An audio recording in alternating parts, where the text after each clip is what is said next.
so much for coming. We're just going to do little introductions and kind of go through a couple things to get started today. But my name is Dean Rowe, and I wanted to say thank you all for coming here. I know both of your girls. I've known them for years. Two of my favorites. I've enjoyed seeing them. Christian was new last year, getting to know her. I've had Kie since she came here freshman year.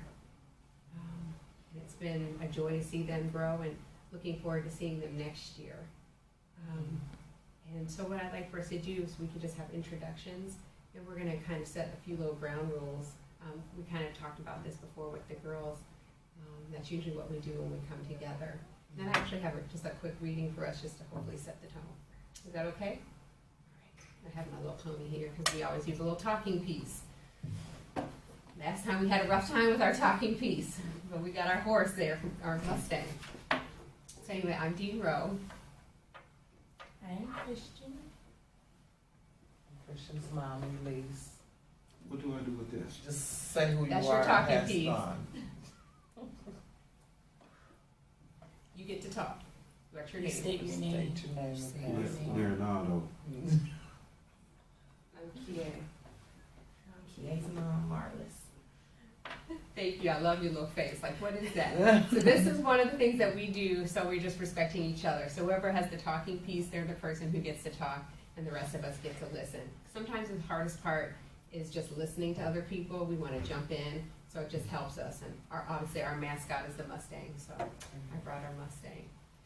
So before we get started, I just want to do a little reading. Last time when I was here with the girls, I actually shared the story I had when I was in a conflict and when I had a fight in high school, and how I felt and what I experienced with that. And so that's kind of how we opened before. So I had a different reading though today, and then we'll just kind of give a comment before we get into what happened with the girls. And it's called Two Wolves. One evening, an elderly Cherokee brave told his grandson about a battle that goes on inside people. He said, "My son, the battle is between two wolves inside of us. One is evil, it is anger, envy, jealousy, sorrow, regret, greed, arrogance, self-pity, guilt, resentment, inferiority, lies, false pride, superiority, and ego. The other is good. It is joy, peace, love, hope, serenity, humility, kindness, benevolence, empathy, generosity, truth, compassion, and faith." The grandson thought about it for a minute and then asked his grandfather, "Which wolf wins?" The old Cherokee simply replied, "The one that you feed." I love that. So I don't want to start with this, but I thought this was kind of fitting for where we were. So I'm going to start with you. What do you think about that?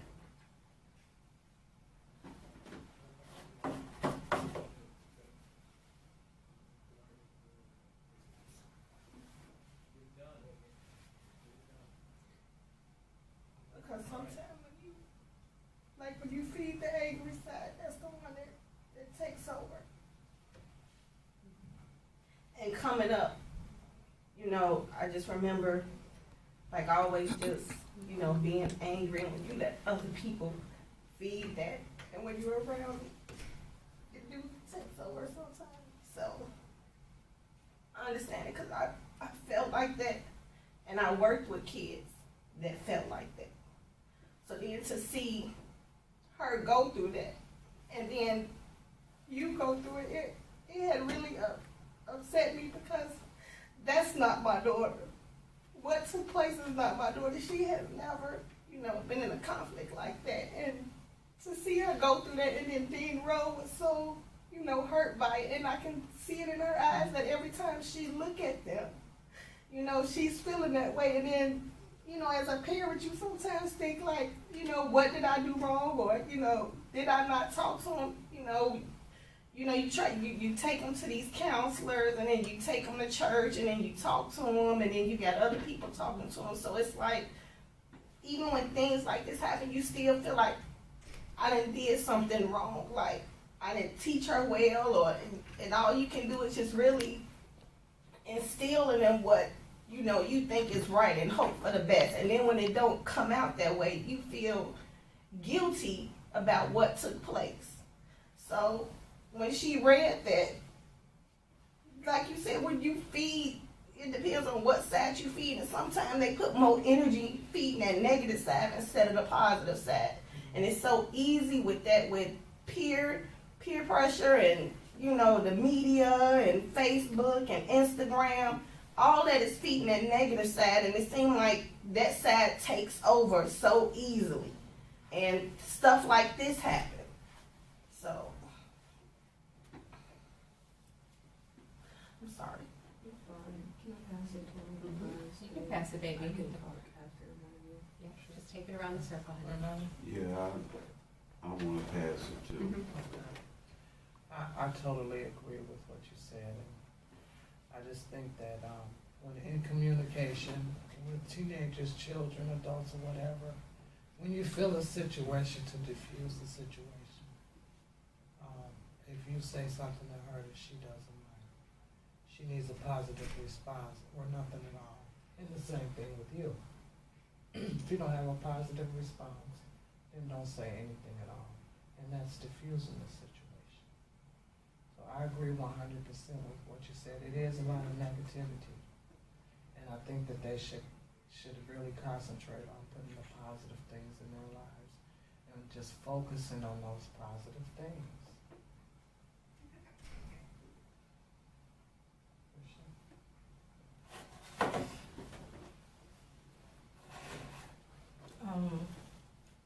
I wanted to start off by apologizing to you for taking everything out of proportion. I found out later that your birthday was a few days after the fight, and I thought to myself that was not the best way to start your birthday. I let too much get to me that day, and my intentions were not to come here and to fight with you. My intentions were to settle the situation as adults. But that whole little yelling across the table stuff, like I didn't feel like it was necessary for me to get so upset about it. I've never, ever in my life gotten so upset and just did something stupid like that, like jump over the table. It wasn't even necessary for me to do that. And I'm sad because I made her cry. I'm upset because I made her cry. And then both of them were upset with me. And then I had to miss 10 days. I'm so behind in school, and I didn't do nothing but put myself behind.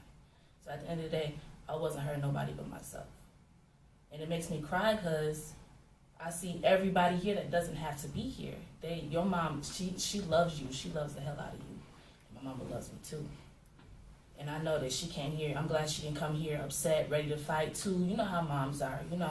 Parents gonna be upset. My mom's upset. Your mom's upset. You know what I'm saying? But I'm glad that we were able to come here and sit down and talk about it instead of being all, well, your daughter did this and your daughter said that. This didn't have to be done.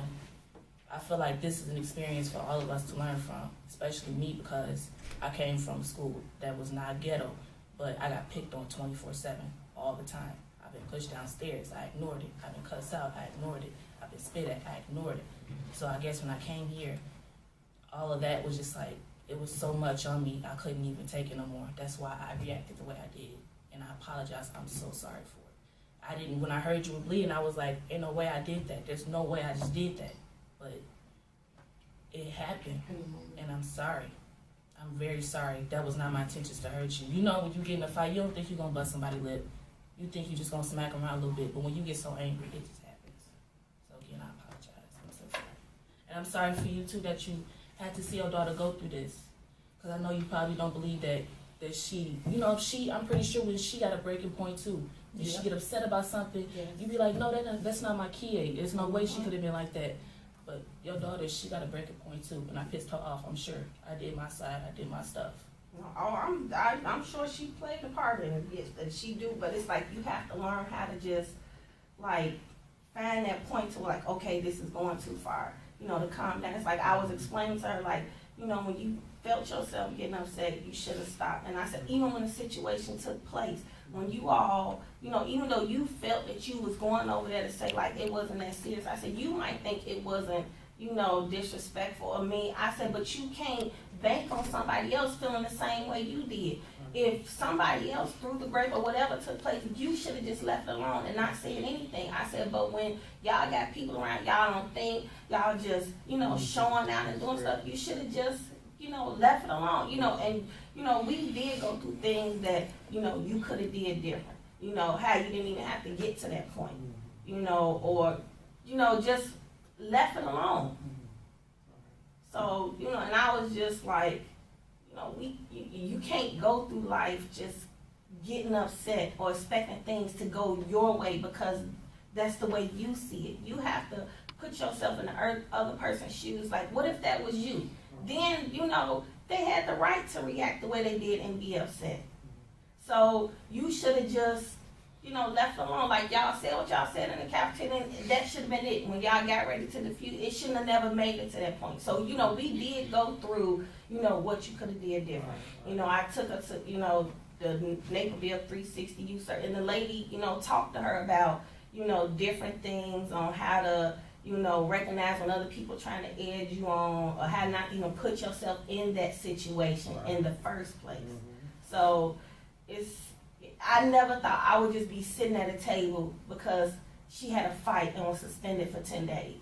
I just didn't think, like, that's not, you know, what we do. You don't do that. So when Dean Rowe had said that, you know, the young lady had wanted to apologize, wanted to talk, it was like, it was a big relief because it was like, you know, we was trying to figure out, like, okay, so how are you all going to get along in school? How, you know, because y'all still have to be around each other. Right. So when we heard that, we was like, okay, good. That means it's going to be, you know, a sit-down meeting, and we're going to be able to talk this out and, you know, get past that. And then before I came into school, I just started praying, like, okay, we need to get through this, get past it, to make sure they graduate.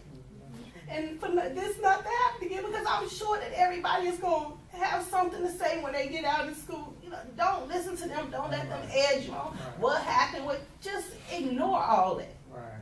And so, and I had been praying about that for like these 10 days of this suspension. I prayed about it before I came in here for them to be successful. So,